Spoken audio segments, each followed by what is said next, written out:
Is your glass half full or is your glass half empty?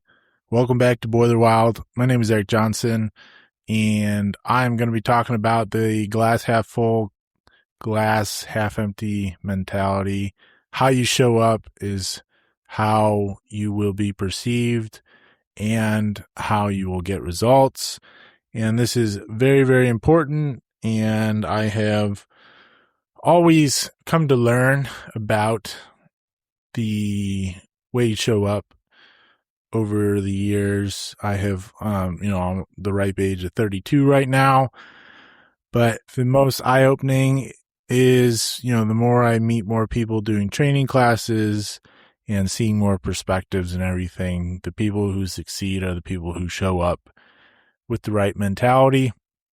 It is not the people who are the smartest, although typically smarter people will already have the mentality to show up in the correct way. And what do I mean by this? So I had a training class one time, and it was for an end user boiler operations training class, and I had a person in one of the classes.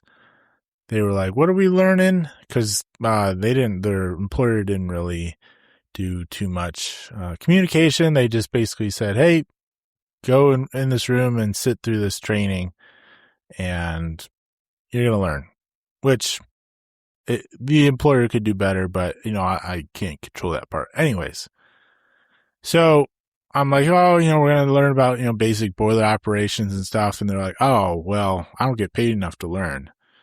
I'm like, "Oh, all right. Well, we're here for the whole shift. So like, you might as well learn something." And I don't really understand that. And if you take how your employer values you, and you put a worth to $1 an hour, and then you say, "Well, I don't get paid enough to learn," I would just say that I would do everything I can to learn more so that I can go find a different job. And I've seen other people come to trainings, or I've talked to other people that have turned down training, and I have a couple instances of people who go, "Oh, well, I don't want to be out of town a couple days. I have pets, and my, girlfriend doesn't like me not being home." And that one's always interesting because that's fine, whatever. But you can't then say, "Well, I deserve raises and I deserve to get paid more, and why don't I get the promotion?" When you turn down training, and when your employer goes, "Hey, we're looking to send some people to out of town training," or we want some people to do this training class," and people come up with excuses of short term time stuff versus long term career opportunity. And the short term would be, "Oh, well, I'm busy. Oh, well, I don't like being out of town." If you don't want to be out of town for 2 to 3 days for an in-person boiler training class, that is totally fine. But then you have zero right to complain that you never get a raise, or you're not getting the raise you want, or you don't get a promotion, or you're not learning what you want, or you don't know what you need to know. You have to, at some point, sacrifice a little bit of comfort out of your life. But at the end of the day, it always comes down to the glass half full, half empty mentality. And everybody has heard that, but it's how you look at a situation. If your employer goes, "Hey, we want to pay for a training class for you to go out of town," even if the training class is semi cheap, that employer, all things in, they're probably spending minimum $3,000 of value, at least, between the cost of the training, your pay and all your benefits and stuff, and all the taxes. And it's not just, "Oh, I make $30 an hour," and then you multiply it out. No, it costs way more to keep you employed. And then the loss of you not making money, whether you're an operator, service tax, sales, whatever, and everything, the travel and everything. There's more costs than just paying you. And what does your employer get out of it? They hope to get a person who knows a little bit more and can do a better job in the case of boiler training, steam system training, a case like that, be able to operate a boiler room safely, be able to fix more problems in a more timely manner, and take on more responsibility. That would be what training would be for like that. If you did like leadership training or communication training, it would obviously benefit those areas of your job, employment, and it 100% benefits you. And as long as you work for that employer will see some benefit, hopefully, from the training if the training is great. If you learn something, if you actually apply it, yes. But if you leave that employer and go get a raise or go get a promotion somewhere else, you take that training and experience with you. And I don't think a lot of people, they obviously know that, but your employer is betting on you to be productive and stay and to hopefully learn so that they're investing in you. But it's essentially a bet. But the good employers are investing in their employees. And if you are an employee and you turn down that investment and say, oh, I don't want to do that, or I don't want a very short discomfort, I don't want to be away from home, I have to do this. And I've heard some wild excuses. The worst one being, well, I don't want to learn because they won't pay me anymore, even if I do learn. This is not something I can ever really relate with. I was always of the mentality, I will go to any single training class that's available. There's always something to learn. There's always somebody, even if they have very little experience, can always teach me something. Everybody can always teach you something, whether it's through their experience or whether it's through like structured learning. In training classes, a lot of the experience is talking to other people. For in-person training classes, if you're traveling to like maybe a manufacturer, and there's just so much opportunity and learning that can go on. And I would pay for myself to go to training classes. I would take vacation to go to training classes. And I see plenty of people, and I talk to employers who struggle to get people that are on the newer side of their career excited about training and actually wanting to go to training for some reason. And that is 100% on you. Like, once again, you can do anything you want. There is no requirement that you have to go to training. There's no requirement that you have to have goals to achieve in life.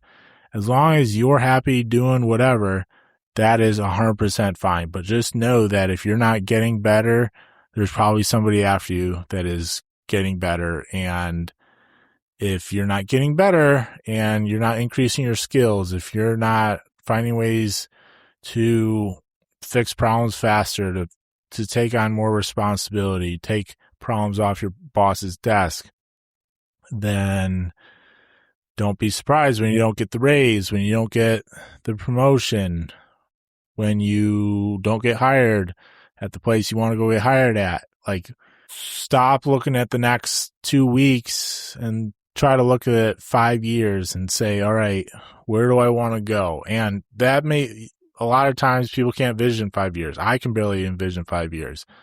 But turning down a training because you don't want to be away for a couple of days is a very, very short-term thinking. And going to that training shows that you want to invest in yourself, shows to your employer that you can take investment.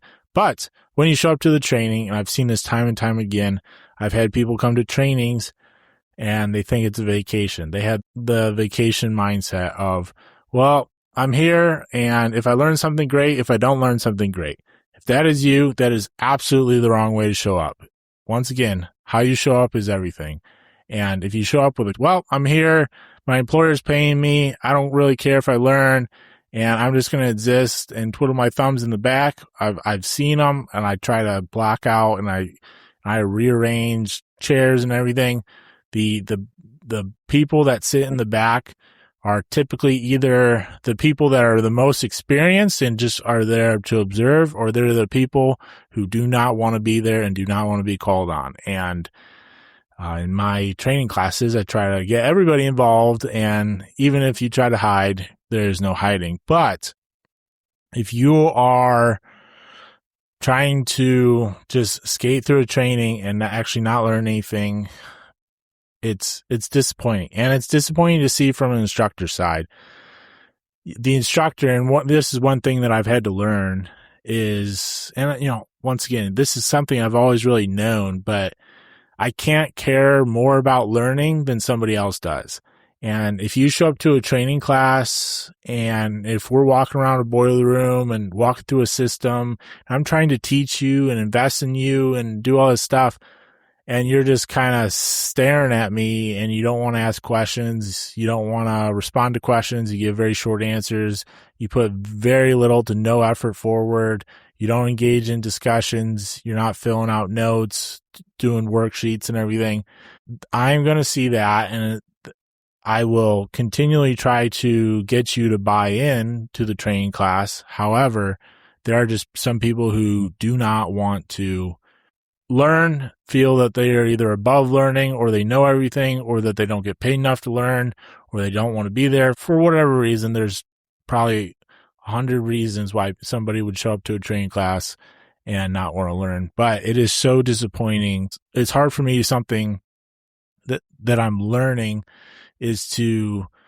not take it personally when people don't want to learn when I do a training class and try to educate them, because I am the person who would stay all day and all night if somebody really wanted to learn. But I have found out that if I start investing more time and effort into somebody wanting to learn, or somebody doing something, then they want to invest and that they have personally invested, I will always end up with the short end of the stick, and I will always end up feeling disappointed or cheated or wasting my time, because I have people reach out to me. I wouldn't say a lot, but I've had people reach out for help and stuff, and I am always willing to help, whether it's a technical question, whether it's finding a resource or something.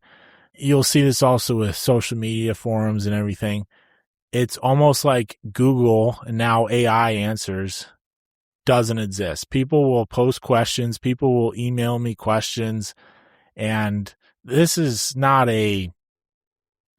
don't not email me a question if you're unsure. I'm always open to helping people if I can, or I'll send you to somebody else that can help.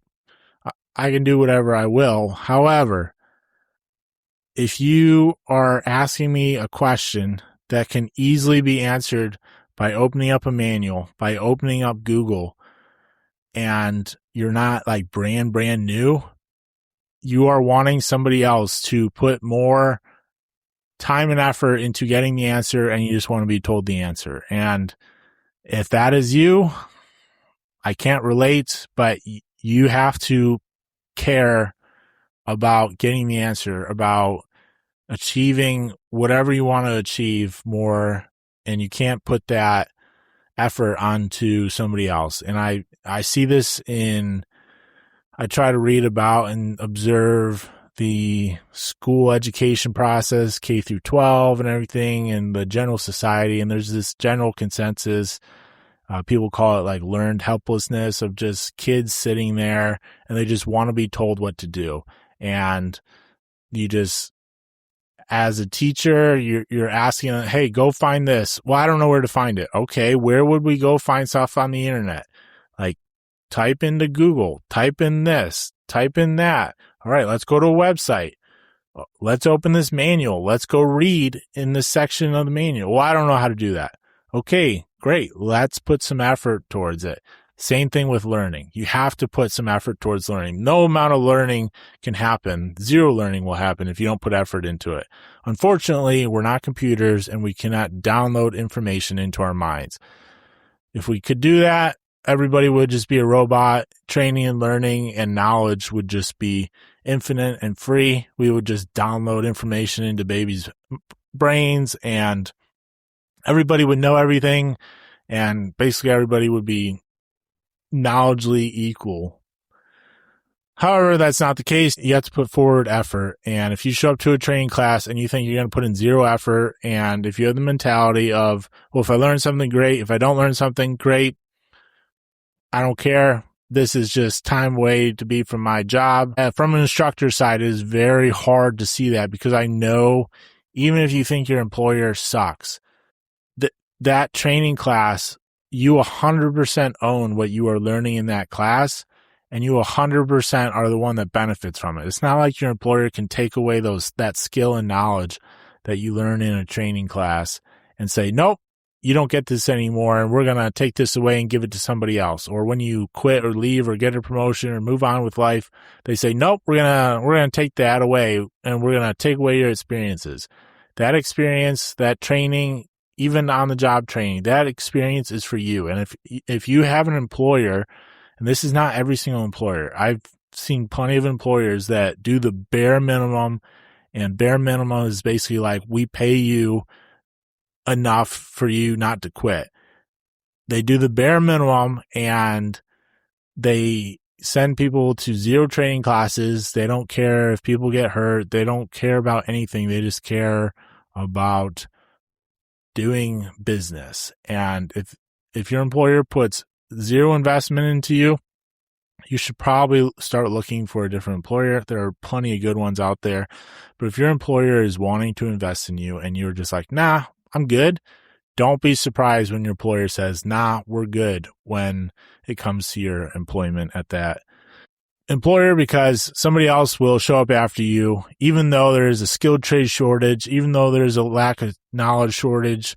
It's not always a shortage as much as you think. And you may think that you're untouchable. It's not actually like that. But I would encourage you to show up with a glass half full mentality instead of half empty. And half full is, hey, my employer is investing in me over these next 3 days, over these next 5 days. And I am able to learn skills that will better my career. Even if I don't get a pay raise, I can better my career so that I can solve more problems and have more initiative and then get a pay raise, or be able to solve more problems and learn things in order to put that on my resume and go get a pay raise at another job, or go get a promotion in my current job. Like, there is so much opportunity in investing in yourself. And this is always, you can also invest in yourself outside of your job, outside of professional training, by reading a book, by going online, watching a video that's educational, doing a little research about something, and not just wasting away on TikTok or Instagram Reels or whatever, or watching Netflix and movies. And, see how much time do you spend on your phone? How much time do you spend on your TV? You can always watch something educational, try to learn something, try to get better, go do a hobby. The physical hobbies like woodworking, or even, working out. There are plenty of people in the trades, plenty of people just across America that probably should go catch a walk and work out a little bit more, me included. But from an instructor standpoint, it is so refreshing when people show up to training and they ask questions. They want to learn.